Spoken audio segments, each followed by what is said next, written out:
name is Maria Juana Maradiaga Alvarenga. I was born on February 19, 1930 to Maria Maradiaga Rubio and Thomas Cáceres in El Salvador.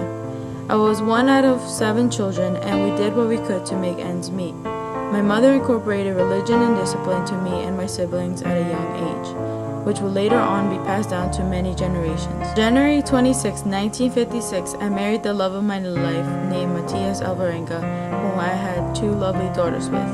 I experienced love at first sight when my first daughter, Christina, was born on 1949. Then my heart was filled with love again on 1952 when my other daughter, Santos, was born. We lived in a farmhouse with animals, and also I had my own grocery store and bakery. I was known for my famous dish called tamales and my bread, of course. In 1968, my heart experienced a different kind of love, which was breathtaking. I met my first granddaughter, Isabel, and from then on, all the rest of my grandchildren came along. My heart was filled with happiness and love, even though all the hardships we faced. My husband would go back and forth serving for the military, while I took care of the store and the children. I also shared my roots with my children and my grandchildren and emphasized how important religion and discipline was in a home.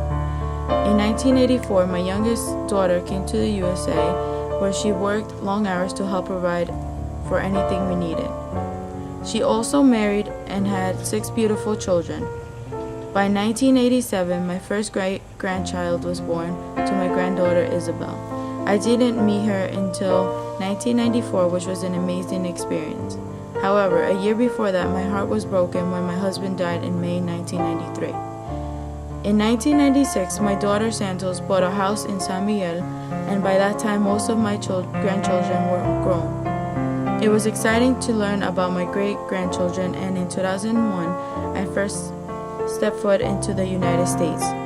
It was a very drastic change in the environment, but it didn't matter because I met all my grandchildren and great-grandchildren. I kept falling in love every time, and my heart always felt different when I returned home to El Salvador.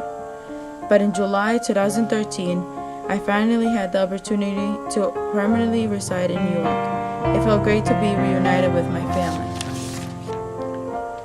I've never felt any more happier than I have now. On February 2014, I celebrated my 84th birthday, and now at 84, I have 11 grandchildren and 18 great-grandchildren, and my life couldn't be any better.